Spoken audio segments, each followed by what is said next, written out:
Пішуць, што Алена Агінская, жонка маршалка літоўскага, была не толькі прыгожай і мудрай, але і дужа моцнай жанчынай. Падковы рукамі ламала.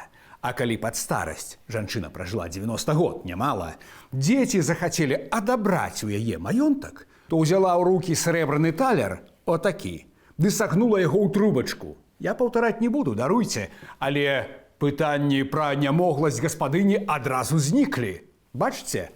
Парода!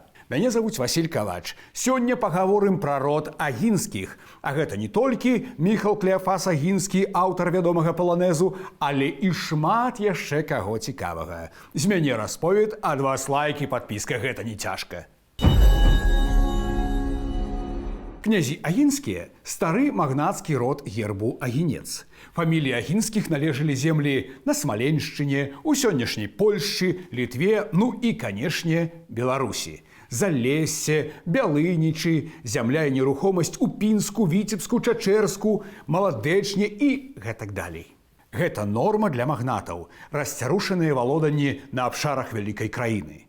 Існуе дзве версіі паходжання роду Агінскіх. Першая – гэта нашчадкі Рурыкавічаў, а менавіта казельская лінія чарнігаўскіх князёў. Паводле другой – агінскія нашчадкі смаленскіх князёў глушонкаў. Гэта цікава, бо ў 1480-х смаленскі князь Дзмітрый Глушонак атрымлівае ад манарха маёнтак Агінты пад Вільняй. Цяпер там некалькі хатаў ды алея, а вось некалі маёнтак. Дык вось, ужо на пачатку 16 стагоддзя ўдава Богдана Глушонка Багуміла называе сваіх дзяцей ды нябожчыка мужа ў дакументах князямі агінскімі з Казельска. І ў далейшым ніякіх глушонкаў ужо няма, толькі агінскія. Геаграфія роду таксама змяняецца.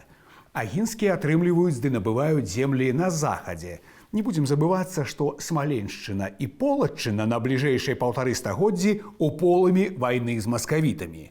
Але, як бы там ні было, агінскія – стары русінскі праваслаўны княскі род, які прыняў каталіцтва ўжо значна пазней.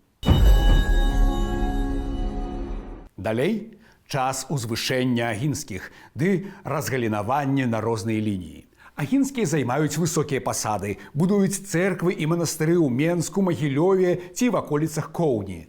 За дабрачыннасць і падтрымку праваслаўя сучаснікі называюць іх стаўпамі веры. Але гэта ж не пра дрымучае праваслаўе з папамі, у якіх капуста ў барадзе, а пра культуру ды ідэнтычнасць. Тая ж кірылічная граматыка Мялеція Сматрыцкага недарма месціць герб агінскіх. Кніга выйшла ў іхняй друкарні.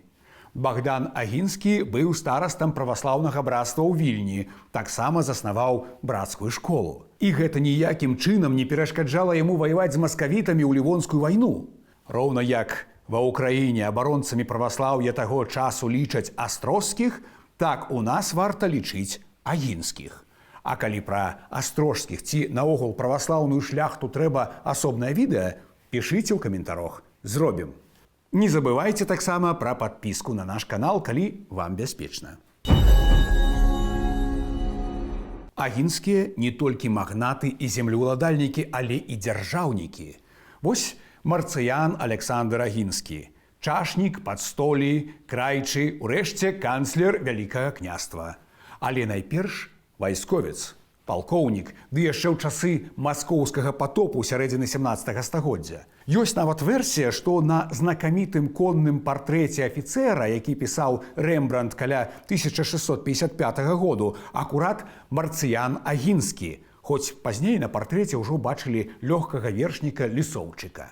Ці вось Рыгор Антоній Агінскі, вялікі чашнік ды харунжы літоўскі.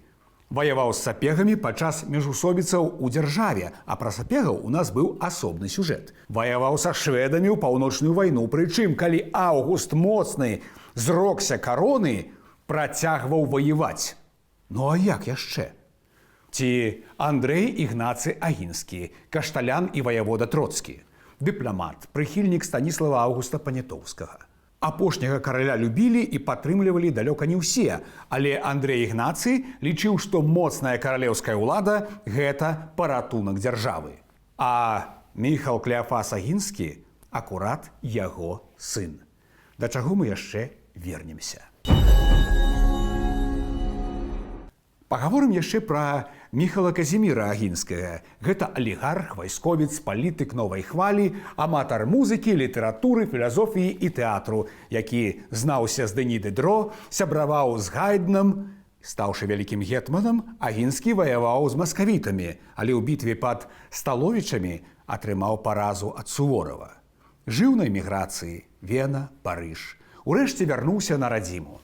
Дзіўны час, з эміграцыі яшчэ можна было вярнуцца па амністыі. Агінскі бярэцца за культуру. У Слонімі засноўвае тэатр, балетную школу, да якой сам піша оперы, музыку. Яго рэзідэнцыю пасля называлі «сядзіба музаў», а самога Агінскага «гетман кларнет». Маўляў, не столькі пра дзяржаўныя справы, колькі пра музычныя. Тым не менш, Агінскі бярэцца за мегапраект пабудовы каналу, які б злучыў басейны Нёмна і Прыпяці, а значыць, злучыў бы Чорнае мора і Балтыку. Пра гэта мы казалі ў відэа пра тое, адкуль у шляхты грошы. На той час гэта сапраўдны гідратэхнічны цуд, пра які некалі толькі марыў Багуслаў Радзівіл. Той марыў, а Міхал Агінскі зрабіў. Праўда, сама дзяржава, для эканамічнай бяспекі якой канал будаваўся, доўга не пратрымалася.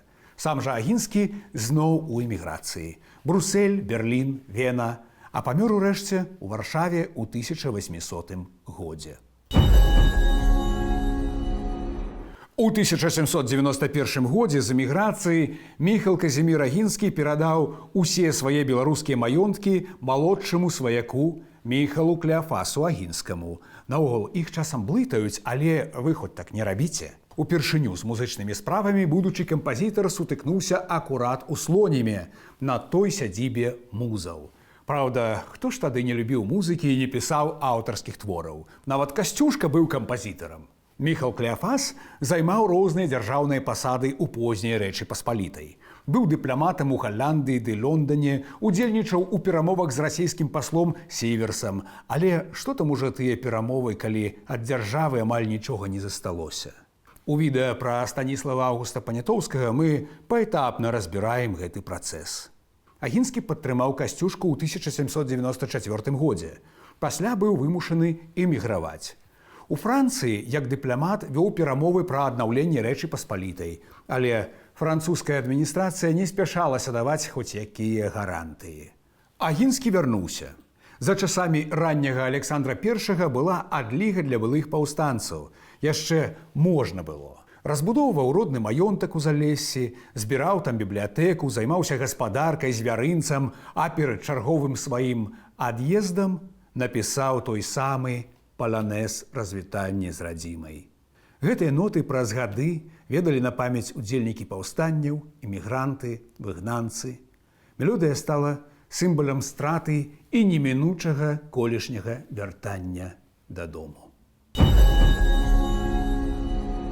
Ёсць такая тэма, цалкам справядлівая. Маўляў, польская культура, музыка, літаратура, урэшце ідэнтычнасць, шмат у якіх выпадках фармавалася на чужыне. Ад эмігрантаў Агінскага і Міцкевіча да Пясэцкага ды Чэслава Мілаша. Вымушанае выгнанне такім чынам дапамагло зірнуць на сябе звонку, асэнсаваць ды сфармуляваць важныя рэчы для пабудовы дзяржавы і нацыі. Добры урок для нас, беларусаў, праўда?